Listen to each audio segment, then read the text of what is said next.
Welcome to the What to Read Next podcast. In this podcast, host Lori and me will share a few book recommendations on what you should read next. If you have a passion for books, then join us for this fun bookish episode. Welcome to the What to Read Next podcast. I am so happy to have you back. Today we have a fun solo show for you.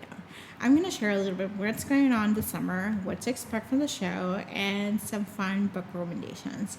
So the first things first, if you notice, there's less episodes being released every week. So after the pandemic, after being stuck at home for so many months, like 9,000 months, I realized I was like, holy crap, I want to see Chicago. I want to experience live.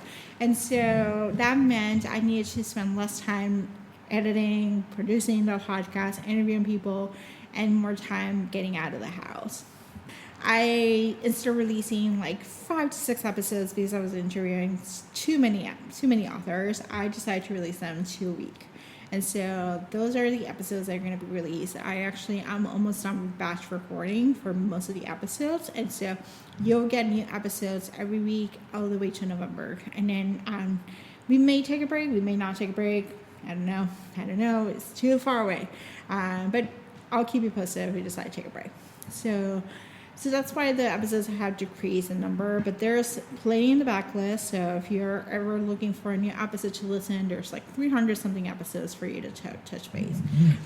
There were like 200 or so episodes were released in this past year. So there's enough in the backlist for you to try. So that's really exciting. So a few things are happening. So there's a life change that's happening. Due to tax reasons, I have to move. So I'm moving to Chicago after a year and a half being in the city. Most of the time I've been inside in the pandemic, staying indoors, staying safe. But I got vaccinated. I've been actually going to outdoor setting, going to outdoor coffee shops and sitting around and writing and editing and doing the fun stuff. So it's been kind of fun discovering Chicago, but I'm kind of sad. It's a great place to come. It's a great place to visit. Come in the summer, come in spring or fall. Don't come in the winter. Well, let me tell you, the winters are crazy. It is cold. It is windy. It is snowy. It is definitely not a fun place to be. I think for most of the month of February, we had negative 20 for 3 weeks. And it was snowing. We had 9 inches of snow, 9 inches of snow, 9 inches of snow. It snowed for 10 days straight. It was not fun. But spring, summer, and fall are beautiful. So come to those times. And I may do a slow episode to tell you all about Chicago if you want. So I am moving, and I'm excited for the move. It is exciting. It is a different change. There's stuff I'm moving closer to my family, which is exciting. But it's definitely, it's a life change. It's I haven't settled down. I barely had time to settle down in Chicago. And then lo and behold, I'm okay, I'm just going to up and move. So that's happening. I'll tell you when it's happening in the fall. I'll let you know where I'm moving and all the fun stuff there. Not right now, but that's happening. So that's been fun. So this summer, one thing I realized is that I struggle with reading. I have a reading slump that's been going on for 2021. I actually started books. I ended up finishing books. I ended up leaving books behind. I started 10 to 15 books and I stopped reading them.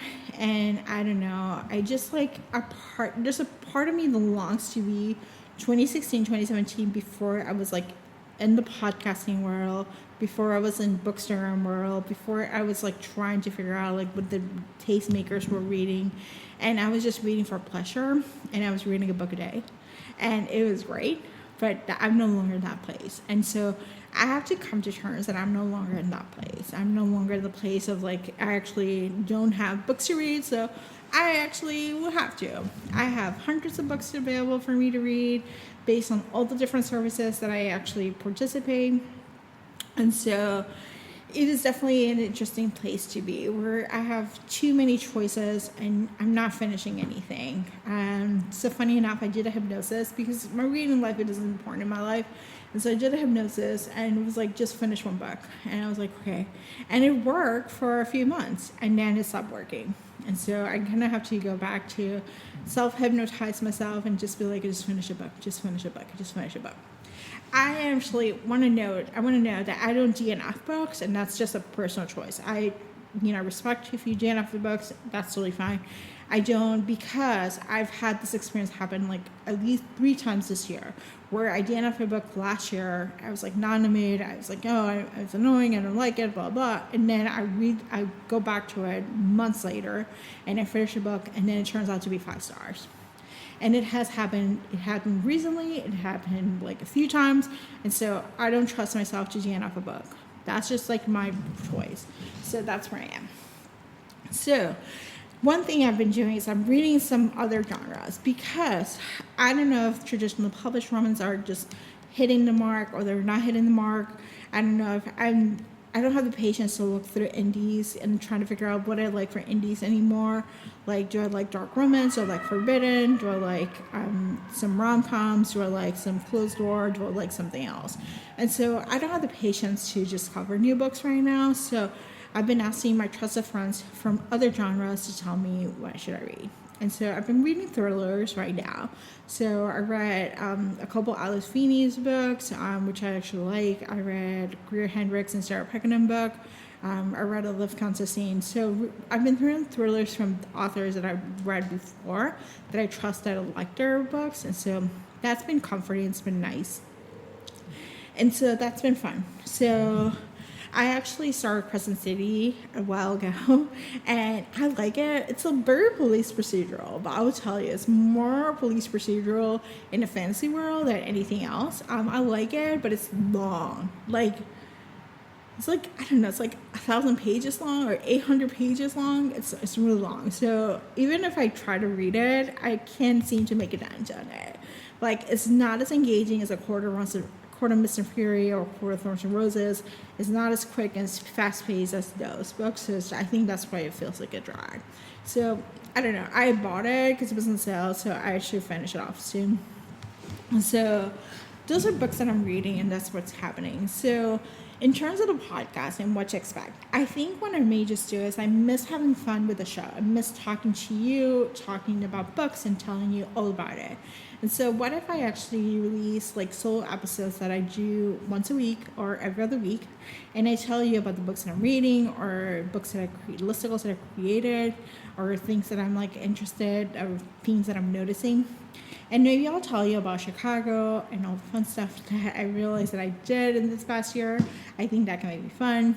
So there will be one thing that I think I want to implement is to do a monthly reading wrap up. I know some other podcasts do them, and I used to do them, but they were like, I don't know. I got caught up with the author interviews and every other interview, and I was like, it's too much. So, but I think reading wrap-up seems like a fun thing to do. And instead of rating the books, I'm just going to tell you if you should pick it or should skip it. And so I try to pick books that I like the most, so there might be the majority you can pick in. But if there's any ones that are like ultra problematic, or you're like, oh my gosh, this is like a 1-star read for me, but it might be a 5-star read for you. We'll tell you all about it. So I think the monthly reading wrap-ups are going to be part of the cadence, and they might not be long monthly reading wrap-ups because I'm not reading that many books. So they might be like, 5 bucks or 10 bucks or 15 bucks. I don't know. It depends on how much my reading goes. And it's just part of the process. So I think monthly reading wrap-ups are going to be part of it. I want to say something about that part of it, and that reading is not a competition. I think I have to come to terms with that myself, is that reading is not a competition. Just because I only read like 1 book a week doesn't make me a bad reader. Just because I read 1 book a month, it doesn't make me a bad reader. Or 1 book a year, it doesn't make me a bad reader. It's how I choose to spend my time, and that's just like a choice. It's not like a bad thing. It's not a good thing. It's just like it's nothing.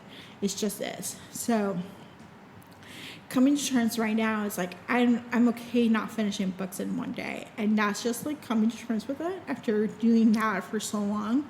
It is just part of the process. So that's what's going on. So I want to have a call to action for you, because I think it'll be fun to connect with the community.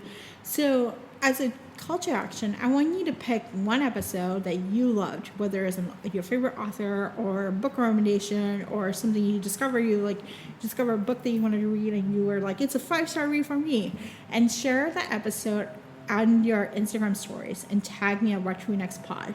And I'll tag you back and I'll share it with my audience. I think it'll be fun to get to know like which are your favorite episodes, because we get them on downloads, but I don't know from you like which ones you love, which ones are made a difference. So tell us all about them. So thank you so much for listening. I hope you have a great day. If you enjoyed this podcast, feel free to share with friends, subscribe, rate, and review the show. This is the easiest way to support the podcast. For book recommendations, author interview archives, and other fun book resources and tips, please visit watchrenextblog.com. The Watch Read Next podcast is part of the Frolic Network. To discover new shows to listen and love, please visit frolic.media/podcast. Thank you so much for listening and have a great day.